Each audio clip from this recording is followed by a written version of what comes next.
In this video, I'm going to show you how to make one of these skull rings using a steel ring core, a box of skulls, some paints, and the most important ingredient of them all, metal!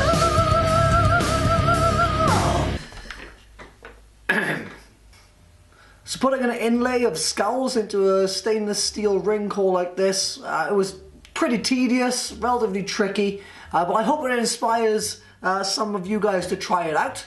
On this channel, I'd love to inspire people to make things with their hands, as it's, you know, really therapeutic, fun, and it can also make a lucrative side hustle or full-time income as well. So I'd like to show you things that you could possibly sell. If you do want to have a go at making one of these rings, then please go ahead, and I'd love for you to show me pictures of your work by tagging me or sharing it on Instagram and Facebook. You can just find me at Zebrano Woodcraft everywhere. Also, if you do want to try and make these, then I've put links to all of the tools and equipment and materials that I used in the description, so check those out. And if you like the video, then please leave a comment, let me know what you think. Subscribe if you want to see more, and all the usual YouTube malarkey. So I think that's it for the intro. Let's get on with the project. So earlier this month, I bought a box of skulls from Citadel Miniatures. I got these on Amazon. It was about 17 bucks. And in the box, you get all these plastic sprues with lots of different kind of skulls. So there's like these demon skulls and these alien skulls and these demon skulls. But the ones I was really interested in were the human skulls. Especially these ones like without jaw bones. Because they were about 5 or 6 mil tall, which was coincidentally the same width as the inlay channel in my steel ring core.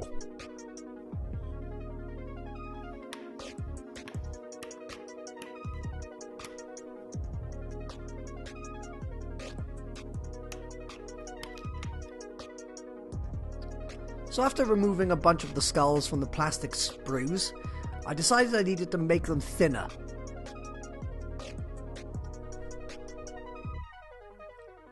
You see, at this point they were too thick, so if I'd glued them into the ring core, they would have protruded too much from the inlay channel. So what I decided to do was cut them in half with an X-Acto knife, which is probably the one step of this process that was really next to impossible to film, really. So I did my best here with the camera, so I hope that makes sense.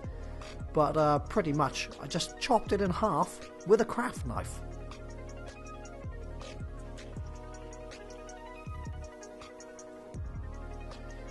Then some of the skulls were kind of a bit lopsided, so I used a bit of 320 grit sandpaper and just a bit of elbow grease really to kind of sand them as flat as I could. And I just carried on doing this for what felt like an eternity, until I had a bunch of flat skull faces ready to paint up and glue into my ring. And with all my skull faces cut up, it was time to move on to painting. So I just stuck all the skulls down to a piece of card with some blue tack, just so they'd stay in place while I did some of my detail work. And I used 2 paints to paint up my skulls. So for the base layer I used Ushabti Bone from Citadel Miniatures, and then to pick up the details I used a wash called Agrax Earthshade, which would kind of run down into all the details and make the skulls pop. So for the first stage I just base coated all the skulls with the Ushabti Bone. And I actually painted all of them with 2 layers just to make sure that it was nice and even, and there was none of the grey plastic from underneath showing through. Then I moved on to the Agrax Earthshade, which is like a brown wash. So you kind of paint that on, and that kind of settles in all of the cracks and crevices, all the low points on the miniature. I went over and did 2 coats with the wash, allowing each layer to completely cure before coating it again. And then with those layers cured, I moved on to highlights. So to highlight all the kind of details on the skulls, I used a dry brushing technique where you kind of brush all of the paint off of your brush, so there's only like a little bit left, and then you lightly just brush over all the details, and yeah, it kind of really works to highlight all those high points. And these miniatures from Citadel Miniatures or Games Workshop, the mold quality is amazing on them.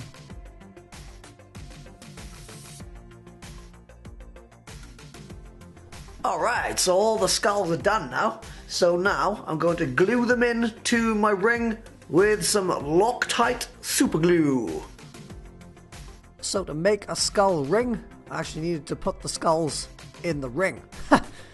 So I'd already previously painted the inlay channel black. This took a few layers. And then to add the skulls in, I pretty much just put a tiny drop of Loctite super glue into the channel, and then placed the skull in with the tweezers and positioned it with a cocktail stick. So the first one, I may have thought it was easy, and then as time went by, things got more and more difficult. It's just really tricky and fiddly, and obviously you only get a certain amount of time before that glue cures, so you have to work quick. Now that was tedious. It's looking pretty good. I think it's time to put a finish on it to protect the paint on those skulls. So the finish I'll be using is UV resin by AlumiUV. So to apply my UV resin finish, I used cocktail sticks.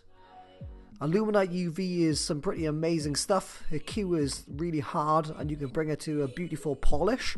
So that's why I chose that, and I chose to use UV resin finish rather than say like a super glue finish, as it's much easier to get kind of air bubbles and blooming and stuff with super glue when you're filling in deep channels like this. So for this project, UV resin was absolutely perfect. So I just went around a layer at a time. It took about 6 layers to kind of completely fill the inlay channel, and then get like a nice dome of resin over the top of those skulls. And after I'd applied a layer, I put it into my UV bath for about 10 minutes just to make sure that it was cured.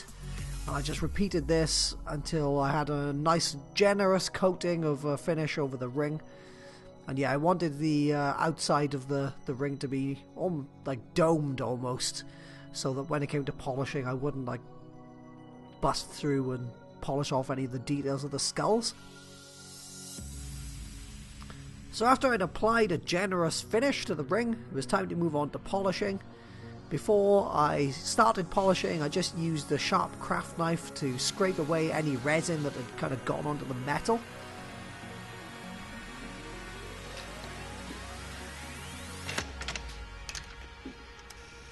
Then I fired up the lathe, and with the ring mounted on a wooden spindle, I sanded over it with a few grits of sandpaper, working from 400 to 2000 grit. And then I checked sort of how I was getting on, and it wasn't coming up to like a full shine. It was still pretty dull, so I decided to move on to use Micromesh, which is a much finer abrasive.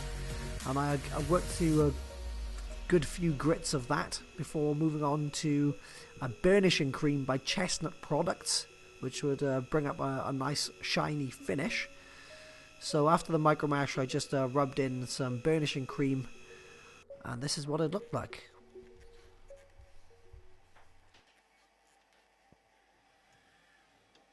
Well, I'm pretty happy with that. I really like the sateen finish on it, but I think for this one we're going to take it to a full power shine, so I'm going to be using the bench grinder polisher thingy.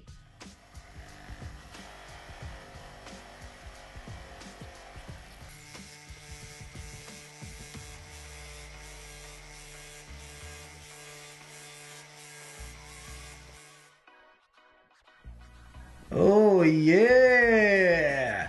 I am pretty happy with that. It's not exactly perfect, but I still think it's pretty damn cool. Let's give it over to Damien and see what he thinks. Damien, what do you think of this? Let's have a little look. Professional opinion from Ebon Crow. Well, that's the end of this project video. I mean, I enjoyed it for the most part. The ring isn't perfect, but you know, it was my first ever attempt, and I'd hazard the guess that if I was to make another one of these, I'd make it even better. So yeah, leave me a comment, let me know what you think. If you decide to make one, then follow my links in the description to find the tools and all the materials and stuff. And yeah, tag me up on Instagram or Facebook if you make one. If you want to see more projects that you can make for fun or make to sell, then subscribe, check out more of my videos, and I will see you in the next one.